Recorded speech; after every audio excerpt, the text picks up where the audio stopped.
Hello guys, कैसे हैं आप सभी। एसएससी जीडी कांस्टेबल का नोटिफिकेशन रिलीज हो गया है, जिसकी एप्लीकेशन स्टार्ट डेट है 27/10/2022, जबकि एंड डेट है 30/11/2022। सभी एस्पिरेंट इस डेट के भीतर अपना फॉर्म फिलअप करवा सकते हैं।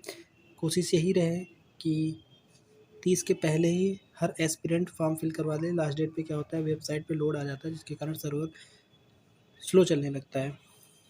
इस बात को ध्यान में रखते हुए सभी एस्पिरेंट जल्द से जल्द अपना फॉर्म फिल करवा लें, जबकि इसमें फ़ी पेमेंट डेट दिया गया है 1/12/2022 तक आप अपनी फ़ी को फिल कर सकते हैं। नेक्स्ट अगर हम बात करें तो वैकेंसी डिटेल्स की बात अगर हम करेंगे, वैकेंसी डिटेल की बात करें तो इसमें बीएसएफ के लिए 10,497 पोस्ट टोटल की बात मैं कर रहा हूँ, जिसमें मेल और फीमेल को अलग अलग कैटेगरी वाइज दिखाया गया है कि किसके लिए कितनी पोस्ट यहाँ पर विभाजित की गई हैं। लेकिन हम ग्रांट की बात करेंगे। बीएसएफ के लिए 10,497, सीएसएफ के लिए 100 पोस्ट है, सीआरपीएफ के लिए 8,911 पोस्ट हैं, एसएसबी के लिए 1,284 पोस्ट है, आईटीबीपी के लिए 1,613 पोस्ट है, जबकि एआर के लिए 1,697 पोस्ट है, एसएफ के लिए जो है कि 103 पोस्ट हैं, और लास्ट में एनसीबी के लिए 164 पोस्ट हैं।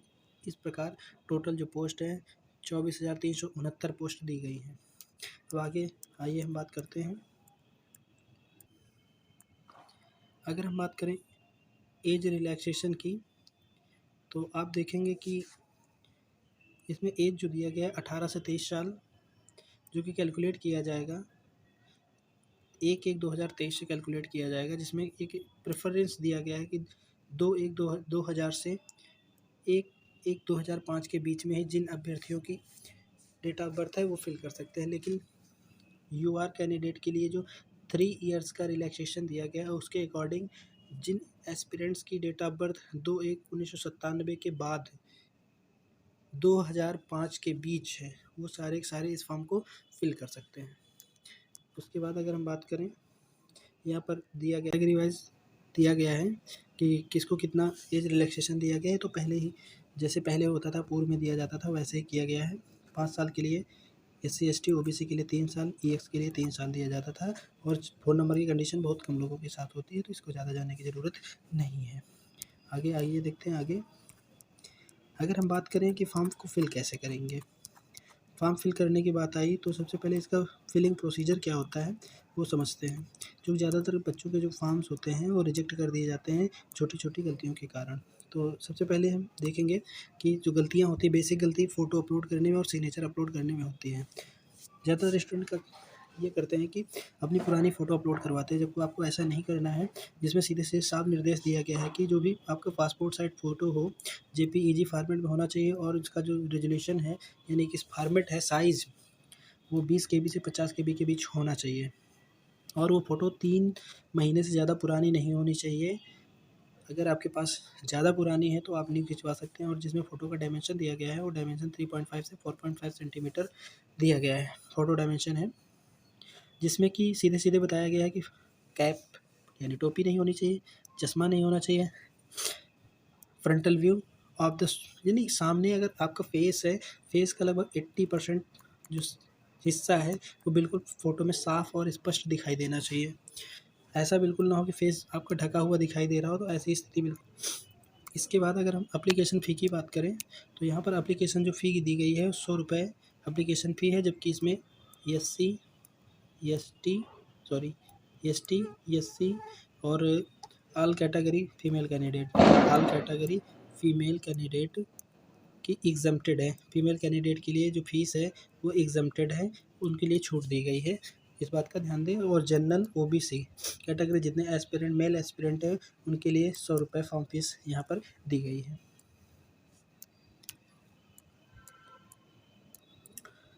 इसके बाद अगर हम एग्ज़ामिनेशन सेंटर्स की बात करें, तो यहाँ पर कई सारे एग्ज़ामिनेशन सेंटर दिए गए हैं, जिसमें आप अपना नज़दीकी एग्ज़ाम सेंटर चूज़ कर सकते हैं।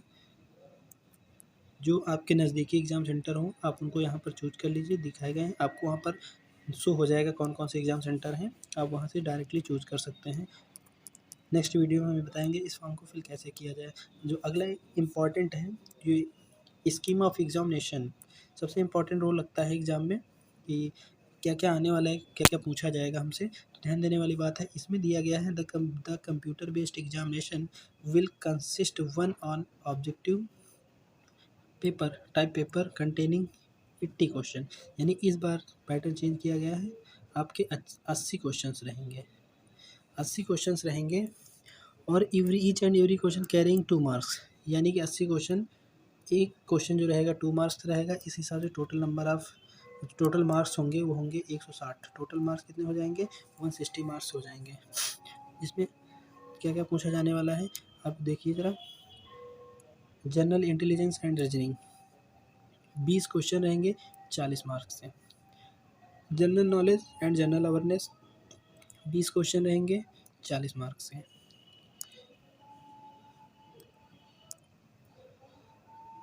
इसके बाद एलिमेंट्री मैथमेटिक्स जो मैथ रहेगी आपकी, मैथ्स 20 क्वेश्चन 40 मार्क्स के रहेंगे।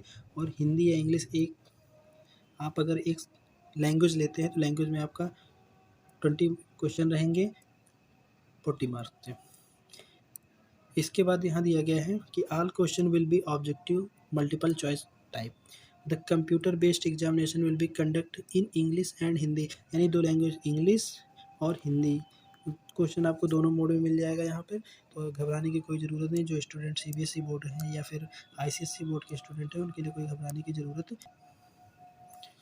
यहाँ पर सबसे महत्वपूर्ण अगर बात देखा जाए तो महत्वपूर्ण में क्या रहेगा, there will be negative marking 0.50, यानी कि 1/2 की माइनस मार्किंग रहेगी आपकी, कि अगर आपका 0.50 की माइनस मार्किंग दी गई है। इस बात का ख्याल, इस बार जो पैटर्न हुआ है बहुत चेंज हुआ है, तो इस बात का ध्यान रखें कि मैक्सिमम जो क्वेश्चन रहे आपके वो बिल्कुल परफेक्ट होने चाहिए, नहीं तो भारी नुकसान हो सकता है। निगेटिव मार्किंग इस बार ज़्यादा की कर दी गई है, आधे की निगेटिव मार्किंग कर दी गई है, इस बात का विशेष ख्याल रखें।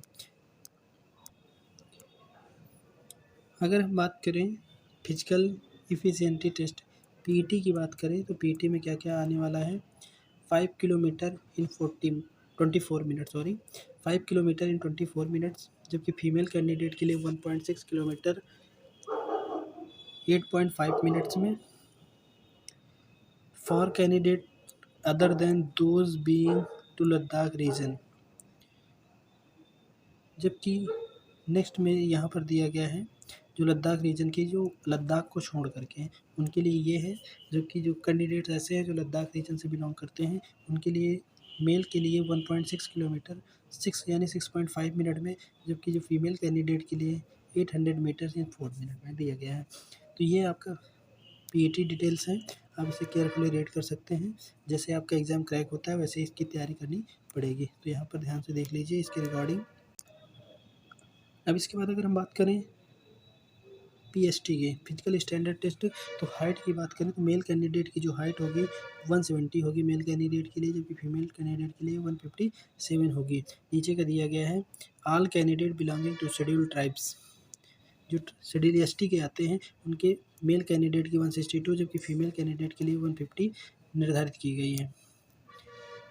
इसी क्रम में आगे यहाँ पर चेस्ट का जो मेल कैंडिडेट हैं उनके लिए जो चेस्ट का मिनिमम दिया गया है 80 सेंटीमीटर, जबकि जो एक्सपेंशन जो आपका होगा 5 सेंटीमीटर।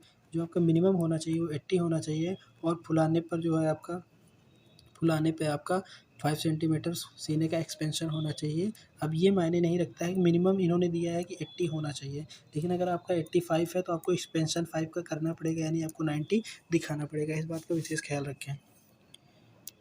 इसके बाद अगर हम बात करें, दिया गया है कि यहाँ पर भी रिलैक्सेशन शो हो रहा है, आप देखेंगे रिलैक्सेशन शो किया जा रहा है कि अगर ट्राइब्स कैंडिडेट हैं तो 76 है, एक्सपेंशन सबका 5 दिया गया है, बाकी सब में से कुछ ना कुछ छूट दी गई है। तो आप जो कैंडिडेट वहाँ से बिलोंग करते हैं, ट्राइब से बिलोंग करते हैं, जो कि एक प्लेन सरफेस एरिया के नहीं हैं, वो यहाँ पर अपना ये चेक कर सकते हैं पीएसटी।